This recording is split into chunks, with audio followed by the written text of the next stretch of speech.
Caríssimos irmãos e irmãs, com muita solenidade, com muita alegria, nós hoje celebramos a festa da exaltação da Santa Cruz.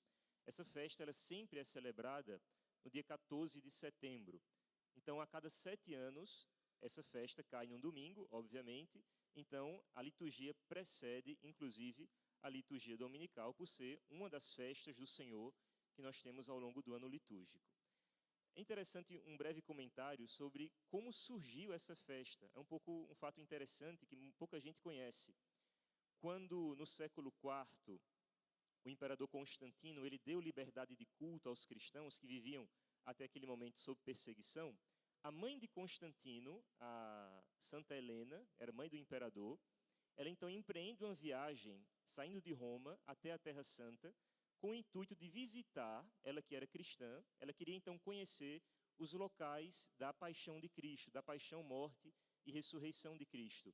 Onde é que ele tinha sido crucificado, onde é que ele tinha sido sepultado, os locais propriamente da paixão, que tinham sido soterrados com o intuito do império no início, fazer morrer a memória de Cristo. E aí ela empreende aquela viagem, já idosa, um pouco assim, e um fato interessante, impressionante ocorre, né? Quando ela manda, então, escavar o local da crucifixão, que os cristãos que ali habitavam sabiam precisamente onde tinha sido, ela acaba encontrando o madeiro da cruz, né? E então ela leva aquela cruz de Cristo para Roma, e hoje essa cruz, né, um pedaço apenas de madeiro, se encontra no santuário da Santa Cruz em Jerusalém, que fica na cidade de Roma, né?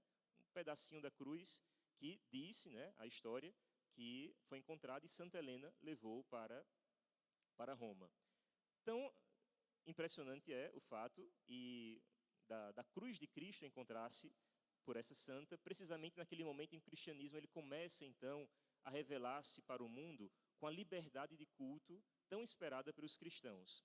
Mas quem vai em Roma e tem a oportunidade de conhecer o santuário da Santa Cruz em Jerusalém, ao lado tem um santuário também muito conhecido, chamado Santuário da Escada Santa. Alguns de vocês já devem ter visto uma foto do pessoal subindo uma escada de joelhos, tal, em Roma. Aquela escada também foi trazida de Jerusalém para Roma, por Santa Helena, que era precisamente a escada que ficava no palácio de Pôncio Pilatos. Ou seja, uma escada que o próprio Cristo percorreu para ser julgado. Então, o que é que Santa Helena fez com todo o seu poder de mãe do imperador? Mandou arrancar a escada, desmontar e levar para Roma. Então, construiu-se aquele santuário, né? Então, a partir desse momento, começou, então, a devoção à Santa Cruz. E, ao longo da história, a igreja instituiu a festa da exaltação da Santa Cruz. Somente um apanhado histórico de por que nós celebramos essa festa. Exaltar a Santa Cruz. Exaltar, muitas vezes as pessoas não sabem bem o que é que significa isso. Ah, fulano está exaltado, parece que ele está com raiva, está gritando. Não, exaltar é proclamar acima de todas as coisas. É erguer algo acima de tudo. E hoje, então, estamos fazendo a exaltação da Santa Cruz.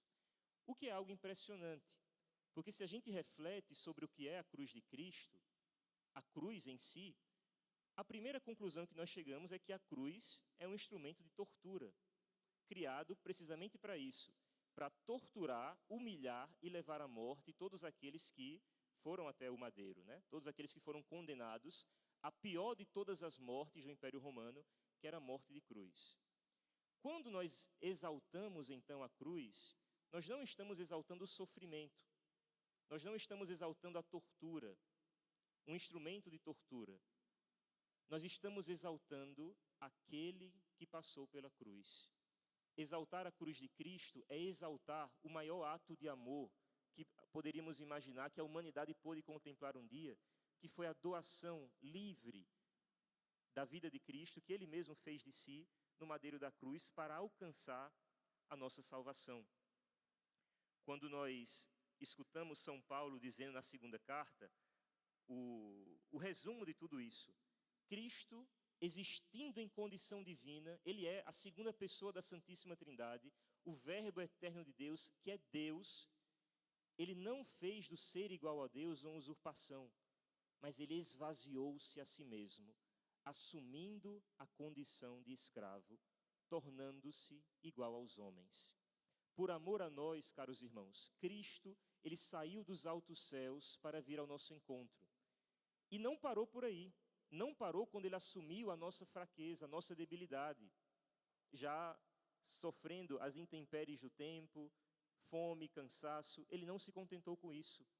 Ele resolveu humilhar-se ainda mais, até o extremo, assumindo a maior e mais humilhante morte que um ser humano daquela época poderia sofrer, que era a morte de cruz. Ele foi até lá para mostrar o seu amor por nós. Isso aqui é o que nós exaltamos. O amor de Cristo, que deve sim ser colocado sobre todas as coisas. Como São Paulo mesmo disse, eu não me envergonho da cruz de Cristo, exatamente por isso, porque foi lá que o preço da minha salvação foi pago. Foi lá onde Cristo derramou todo o seu sangue, precisamente para me salvar. Foi lá onde Cristo me amou verdadeiramente. Com toda a sua infinitude, com toda a sua radicalidade, está ali na cruz de Cristo.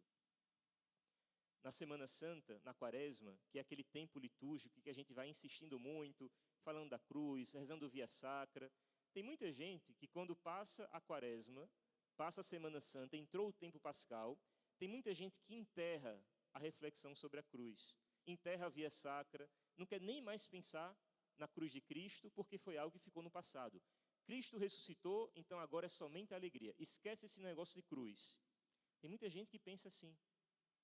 Mas, caros irmãos, por que a igreja coloca, bem depois do tempo pascal, como que na metade do tempo comum, a reflexão, o voltar o tema da cruz? Por quê? Porque simplesmente nós não podemos esquecer do preço que nós valemos, de quão custoso foi a nossa salvação. E é aí que está.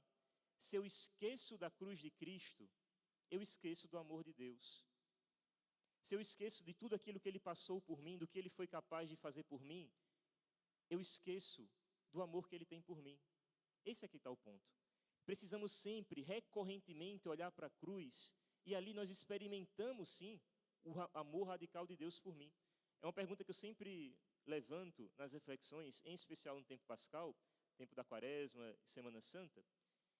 Quando a gente olha para Cristo, a gente tem que se perguntar, né? Será que tudo isso era necessário? Será que tanto sofrimento era necessário de fato? A única resposta, caros irmãos, para essa pergunta é não. Não era preciso tudo isso. Bastava uma pequena gota de sangue de Cristo e já seria suficiente para limpar, lavar-nos completamente dos nossos pecados, porque ali está o sangue de um Deus. Bastava tão somente uma gotinha.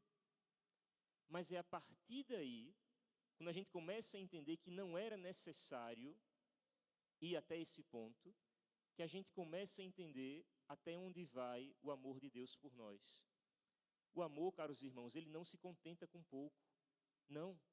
O amor ele quer ir até o final, até a última gota, até o fim, até onde tudo está consumado. A última palavra de Cristo na cruz.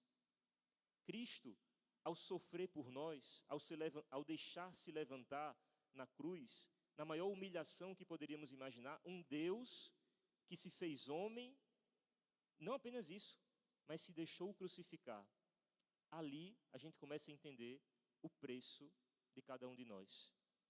Cada um de nós, caros irmãos, vale o sangue de um Deus. Deus nos ama tanto que Ele foi capaz de dar a sua própria vida, o seu Filho único, para nos salvar. Essa é a nossa dignidade.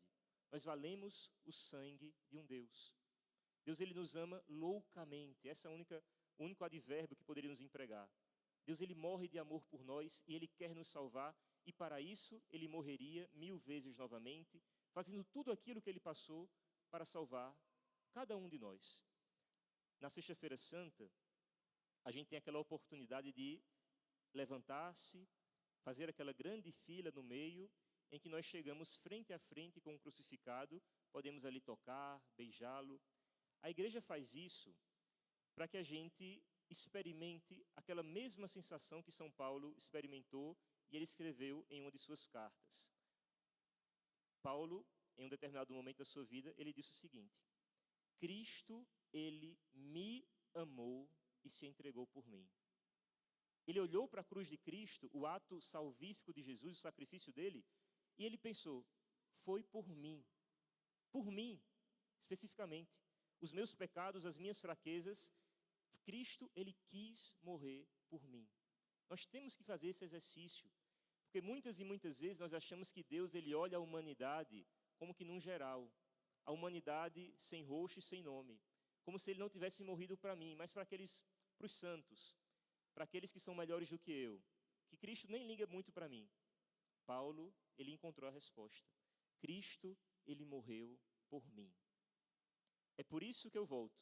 Nós não podemos parar de refletir sobre a cruz de Cristo, porque, em primeiro lugar, é olhando para a cruz que nós sempre lembramos do amor que Deus tem por nós. Mas, ao mesmo tempo, é olhando para a cruz que nós temos a dimensão do nosso pecado. É olhando para a cruz de Cristo, para as suas feridas, o seu sangue derramado, que nós começamos a enxergar, então, o peso e a gravidade do nosso pecado. Foi por minha culpa que Ele está ali. Foi por conta dos meus pecados que Cristo sofreu na cruz. No meu lugar. Ele quis se entregar no meu lugar. Eu é que deveria estar ali. E aí volto. Mas por amor a mim, Ele se entregou na cruz. Não para que nós continuemos da mesma maneira. Não. Ao olhar para a cruz, caros irmãos, como não sentir do fundo do nosso coração um desejo de conversão, um desejo de mudança de vida, um desejo de batalhar constantemente para fazer valer aquele sangue que por mim foi derramado. Quem simplesmente ignora as exigências que Cristo propõe para cada um de nós, domingo passado, é uma sequência de domingos que estamos escutando isso daí. Domingo passado, Cristo disse: quem quer ser meu discípulo, tome a sua cruz de cada dia, negue-se a si mesmo. É difícil seguir a Jesus. Um domingo antes, 2 domingos antes, esforçai-vos para entrar pela porta estreita. Caros, quando nós lemos o Novo Testamento, o próprio Paulo disse: Cristo, Ele morreu por nós quando ainda éramos pecadores. Deus, Ele nos ama não é porque nós somos perfeitos, porque fazemos tudo certinho. Não. Ele mostrou o maior ato de amor quando ainda éramos pecadores. Então, quando eu começo a confrontar a minha vida, as minhas falhas, os meus pecados, isso aqui me causa desânimo, porque talvez Cristo não me ame, porque olha o que eu estou fazendo, isso e aquilo. Não, isso aqui é uma tentação do inimigo. Diante das minhas fraquezas, das minhas quedas, o que é que Deus espera de mim? Levanta a cabeça, volta a lutar, empreende uma nova luta, agarra a tua cruz, me segue. É isso que Deus espera. E é precisamente abraçando essa cruz, esse caminhar com Cristo até o Calvário, que nós então encontraremos a verdadeira felicidade. Que nós encontraremos então aquilo que vem depois da cruz, mas não sem ela, que é a ressurreição. Então, hoje é um belo dia para nós olharmos para a cruz de Cristo e não olhando para Jesus, meio que sentir pena, coitadinho, um plano que deu errado. Não, mas olhando para a cruz de Cristo, nos enchermos de amor por Ele. E um amor tão grande que nos leva a então, a partir de hoje, decidir-se novamente, mais ainda, a mudar de vida, a buscar viver a nossa vida cristã mais radicalmente, retribuindo esse amor infinito que Deus tem para cada um de nós. Na primeira leitura, nós contemplamos Moisés junto com o povo naquela travessia do deserto, em que o povo começa a murmurar contra Deus, quando estão experimentando as dificuldades da travessia, começam a murmurar, porque a gente saiu do Egito, porque aqui a gente veio aqui para passar fome, para isso, para aquilo. Então Deus, pedagogicamente, resolve aplicar um castigo, não com o intuito apenas de punir, mas de levar à conversão daqueles homens. Então, serpentes venenosas começam então a atacar o povo, e aí Moisés intercede pelo povo. O que é que ele faz? Manda construir uma serpente de bronze, amarra ela num mastro, e então ele ergue sobre todas as pessoas. Aqueles que tinham sido feridos pelas serpentes, se olhassem para aquela serpente no mastro, seriam então curadas. E aí a gente abre o Evangelho e Cristo, ele explica o real sentido daquele acontecimento. Do mesmo modo como Moisés levantou a serpente no deserto, assim é necessário que o Filho do Homem seja levantado, para que todos os que nele crerem tenham a vida eterna. Aquela serpente que feria o povo simboliza precisamente o mal, a serpente do pecado, aquele veneno do pecado que vai nos ferindo, vai tirando as nossas forças e que a gente sente mesmo que está tudo sendo ido por água abaixo. Mas agora nós entendemos que quando nós olhamos para a cruz de Cristo, nós somos curados dos nossos pecados. Quando nós abraçamos a cruz de Cristo, que está sempre de braços abertos, precisamente para isso, para poder nos abraçar, então, aquele veneno do pecado, ele não é capaz de vencer a graça de Deus. Repito, quando nós nos vermos derrotados, feridos, machucados pelas nossas fraquezas, os nossos pecados, as dificuldades da vida, hoje a igreja, ela ergue a cruz de Cristo sobre todos nós, para que então, olhando para a cruz, enxergando o amor de Deus por cada um de nós então recuperamos as nossas forças e empreendemos uma nova luta para buscar ser mais fiel, buscar ir ao encontro de Cristo, que nunca abandona os seus amigos. Então, na nossa vida, ao longo da história, a igreja sempre buscou colocar a cruz de Cristo sobre o topo de todas as coisas. Toda igreja que você vai, ela tem que ter uma cruz sobre ela. A gente vai na Basílica de São Pedro, tem um obelisco que era um elemento pagão. O que é que a igreja fez quando o povo se converteu? Botou uma cruz ali em cima. Os reis, os homens mais poderosos da terra, o que é que tinha em cima da sua coroa? A cruz de Cristo. A cruz, ela está acima de todas as coisas. E é preciso sempre fazer isso, colocar o amor de Deus manifestado na cruz nas nossas decisões. O critério das nossas escolhas, o que é? É a vontade de Deus? É o abraçar a cruz de Cristo? Ou é simplesmente fazer a minha vontade? Ao colocar a cruz sobre todas as coisas, caros irmãos, a igreja não está exaltando o sofrimento, a tortura, a dor, não. Mas ela está mostrando a cada um de nós que a maior obra que Deus realizou por nós foi precisamente morrer na cruz. Ali está o maior ato de amor de Deus por nós. Nós valemos o sangue de um Deus. Esse é o teu preço. Como é que, sabendo disso, eu vou viver da mesma maneira? Se o meu valor é o sangue precioso de Cristo derramado na cruz por mim, como eu permaneço da mesma maneira? Peçamos a graça da Virgem Santíssima, a sua intercessão, que amanhã celebraremos Nossa Senhora das Dores, para que nós possamos sempre ficar como ela, de pé junto da cruz, enxergando o ato de amor redentor de Cristo por cada um de nós. Louvado seja nosso Senhor Jesus Cristo.